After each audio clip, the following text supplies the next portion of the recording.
12월 27일 월요일 말씀대로 365 시간입니다. 오늘은 요한계시록 5장부터 9장까지의 말씀을 함께 살펴보겠습니다. 5장은 예수님의 재림이라는 주제로 두 번째 환상을 다루고 있습니다. 사실은 4장부터 시작이 되어서 16장까지 진행을 하고 있습니다. 예수님께서 어린 양으로 묘사가 되어 있는데요. 이 어린 양이라는 표현이 요한계시록에만 29번이나 나옵니다. 이것은 예수님의 그 어린 양, 그 십자가 사역을 의미하며 그 사역을 강조하고 있으며 그 사역은 사망 권세 이기시고 다시 사신 예수님의 최종 승리를 의미하고 있습니다. 이 5장에는 수많은 천사들이 예수님께 경배드리는 장면이 또 등장하고 있습니다. 또한 저희들이 즐겨 부르는 찬송가 25장이죠. 멸류관 벗어서 주 앞에 드리세. 이 찬송가 25장 우리가 잘 즐겨 부르고 있는데요. 찬송가 작사가인 매튜 브리지는 이 요한계시록 5장의 영감을 받아서 그 가사를 만들기도 하였습니다. 6장에서 계시록의 특징 중 하나인 첫 번째 재앙이 등장합니다. 요한계시록에는 총 3가지의 재앙이 나오는데요. 그중 첫 번째 재앙이 이 6장부터 시작이 되는 것입니다. 3가지 재앙은 7인, 7나팔, 7대접이 바로 그것입니다. 성경에서 7, 7은 완전수를 뜻하기도 하고 또 하늘을 의미하기도 하고 하나님을 의미하기도 합니다.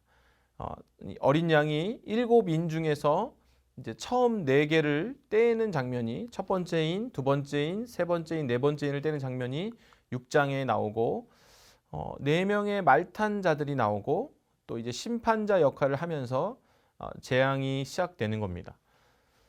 6장에서는 6번째 인까지 떼게 되는데 지진이 나면서 하늘과 땅과 바다가 흔들리고 진노의 큰 날이 비로소 시작되게 되는 겁니다.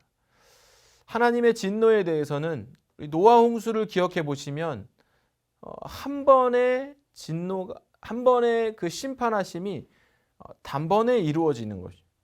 40주 40년 동안 비가 오면서 하나님의 재앙으로 세상이 심판을 받게 되는 것입니다.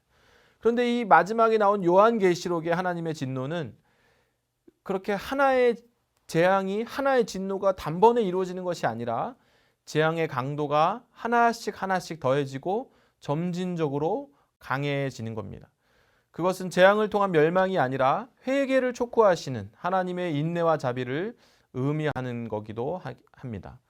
7장에서는 6째 인을 떼고 7째 인을 떼기 전, 보통 우리가 막간의 시간이라고 하는 내용이 이 7장에 나옵니다. 7장에는 하나님께 순종했던 두 무리가 나오는데요. 그 두 무리도 약간의 긴 시간차가 있습니다. 계시록이 어려운 점 중에 하나가 이 시간 순서로 기록된 것이 아니라는 거죠. 시간차가 있기 때문에 이 사건이, 이 환상이, 이 예언이 어떤 시점에 나왔냐를 유심히 봐야 되는 거죠. 첫 번째 무리는 14만 4천이 무리가 나옵니다. 심판 전에 14만 4천이 나오고 두 번째 무리는 심판 후에 이제 큰 무리, 천상의 큰 무리가 등장하게 되는 겁니다. 이 땅에서는 인치심을 받은 14만 4천이 나오고 이제 이 심판 후에 나오는 큰 무리는 하늘에서 능히 셀 수 없는 큰 무리가 등장하는 겁니다. 14만 4천 명이 이스라엘 지파만으로 구성이 되었다면 하늘에 셀 수 없는 큰 무리는 모든 족속과 나라 출신인 거죠. 그들은 하늘의 성전에서 밤낮으로 하나님을 섬기고 다시는 줄이지도 아니하고 목마르지도 아니하고 해나 아무 뜨거운 가운데 상하지도 아니합니다.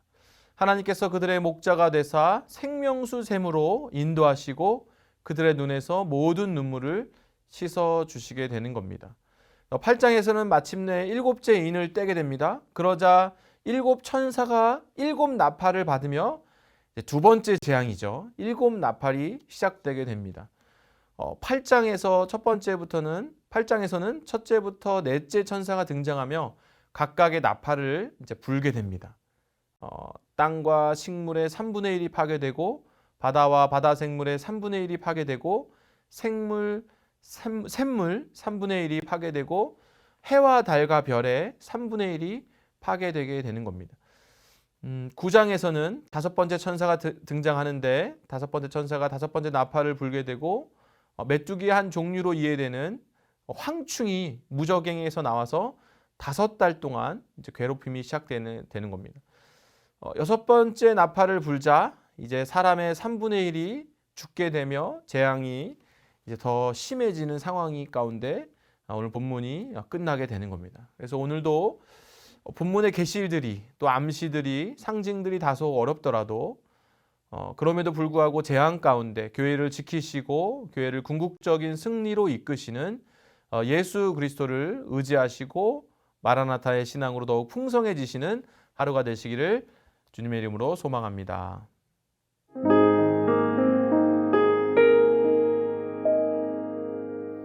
12월 27일 월요일입니다. 2021년도 마지막 한 주간이 시작이 됩니다. 여러분, 이 주간 안에 우리는 2022년을 맞이하게 될 것입니다. 이 한 주간 특별히 기도하는 마음으로 하나님 앞에 경건하게 살아가시기를 원합니다. 오늘 함께 읽을 말씀은 요한계시록 5장 8절입니다. 그 두루마리를 취하심에 네 생물과 24 장로들이 그 어린 양 앞에 엎드려 각각 검은 고와 향이 가득한 금 대접을 가졌으니 이 향은 성도의 기도드리라. 아멘. 어제도 생각을 했던 것처럼 요한계시록을 기록할 당시에 사도 요한은 밤모섬의 귀양가에서 고생하는 중에 있었다고 그랬습니다. 그리고 야고보 사도를 필두로 해서 다른 사도는 다 순교하시고 요한만 남아있는 상태였다고 그랬습니다. 그러면서 하나님의 교회와 성도들이 어떤 핍박을 받는가 하는 것에 관해서 잠시 생각을 해본 적이 있지요.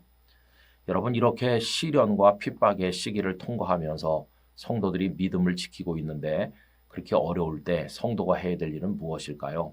그것은 단 하나, 하나님 앞에 엎드려 부르짖어 기도하는 일입니다. 기도만이 성도가 살 수 있는 방법인 것이죠. 오늘 읽은 본문은 성도들의 그 부르짖는 기도가 향처럼 하나님 앞에 올려져서 하나님을 기쁘시게 한다고 그랬습니다. 구약 성경에 제사를 드릴 때 향은 하나님을 기쁘시게 하는 거 아닙니까? 근데 성도의 기도가 그렇다는 거죠. 오늘 본문을 다시 읽어보면 그 두루마리를 취하심에 네 생물과 24 장로들이 그 어린 양 앞에 엎드려 각각 검은 고와 향이 가득한 금 대접을 가졌으니 이 향은 성도의 기도드리라 그랬습니다. 여러분, 우리가 하나님을 경외한다는 걸 보여드릴 수 있는 방법이 뭔가요? 물론 여러 가지 있을 수 있지만 가장 기본은 우리를 그분께 맡겨서 기도하는 것입니다. 엎드려 기도하는 그 모습, 두 손을 모아 기도하는 그 모습이야말로 한 사람이 하나님 앞에서 가질 수 있는 가장 경건하고 숙연한 모습이 아니겠어요? 기도한다는 것은 하나님을 의지하고 있다는 것, 하나님께 자신을 맡기고 있다는 것을 보여드리는 몸짓이 아니겠습니까? 그래서 성도에게 있어서 기도는 너무나도 중요한 것이죠. 성경의 인물들은 위기 때마다 다 기도했습니다. 모세가 기도했고 여호수아가 기도했고 다윗의 기도는 시편 곳곳에 잘 나타나 있고 다니엘의 친구들과 다니엘의 기도가 얼마나 절절합니까? 그리고 성도들의 기도에 하나님께서는 응답하셔서 고난 중에 돌보시고 그들을 구원하신 것을 우리가 알고 있지 않습니까? 여러분, 우리도 기도해야 됩니다. 우리나라 정치 어떤가요? 정치에 무슨 희망이 있습니까? 남북관계 어떤가요? 미래가 보입니까? 국제관계 갈수록 전쟁의 위협이 고조되고 있고 대결이 격화되고 있지 않습니까? 우리나라 내 도덕 상황, 영적 상황 모든 게 다 어두워져 가고 있어요. 정말 어려운 때구나 하는 것을 실감하고 있습니다. 여러분, 이때 우리가 해야 될 것은 기도입니다. 한국교회의 기도가 다 식어버렸어요. 이게 정말 큰 위기 중의 위기라고 생각합니다. 우리 각자가 하나님 앞에 기도함으로 그 기도가 향이 되어서 하나님께 올려지고 하나님을 기쁘시게 하고 하나님의 은혜를 얻어야 되겠습니다. 여러분 모두 기도의 제단을 다시 쌓으시고 하나님께 부르짖어 이 시대를 이기는 승리의 성도가 되기를 간절히 부탁드립니다. 아버지 하나님, 저희로 하여금 기도하게 하여 주옵소서. 환난과 핍박을 당하는 교회와 성도가 할 일은 기도요. 기도가 하나님께 향이 되어 하나님을 기쁘시게 한다고 그랬습니다. 대단한 것들을 가지고 있는 것 같아도 기도하지 않으면 하나님을 기쁘시게 할 수 없으니 저희로 하여금 기도의 사람 되도록, 그래서 하나님의 은혜를 얻도록 도와주시옵소서. 예수님의 이름으로 기도 올리옵나이다. 아멘.